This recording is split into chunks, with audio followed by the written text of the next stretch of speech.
Naghahanda ng pamilya Veloso para sa unang Pasko ni Mary Jane sa bansa makalipas sa mahigit kalahating dekada.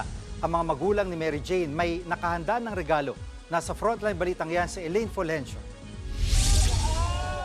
Matapos ang mahigit 14 na taon, ito ang unang Paskong mabubuo ang pamilya Veloso dahil nakauwi na si Mary Jane.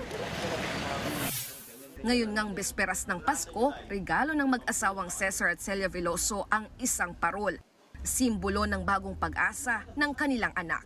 Para matikman naman ni Mary Jane na Pasko na. Para masaya siya na may parol siya. Katunayan, naghahanda na raw sila ng mga pagkaing dadalhin kay Mary Jane sa Correctional Institution for Women sa Mandaluyong. Kapatid ni Mary Jane nagluto ng tinumis, sinigang na baboy, spaghetti, at saka yung puto.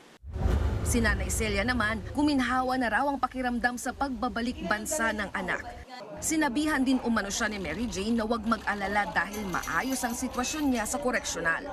Masaya siya at andito na sa Pilipinas at alam daw niya na may himala pang lalabas sa kanya, na mapaghihimalan pa siya ng Panginoon na yung tuluyan ng magkakasama na kami.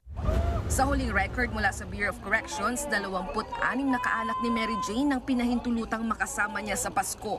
Una nang sinabi ni Bucor Director General Gregorio Catapang Jr. na may health at safety protocols pa rin na dapat sundin. Inaayos na rin ng Bucor at Pamilya Veloso ang susunod na pagdalaw sa January 9. Ito'y isang araw bagong ika-40 kaarawan ni Mary Jane. Nagbabalita mula sa Frontline, Elaine Fulgencio, News 5. Mga kapatid, Jiggy Manikad po, iba na ang may alam at may pakialam sa panahon ngayon.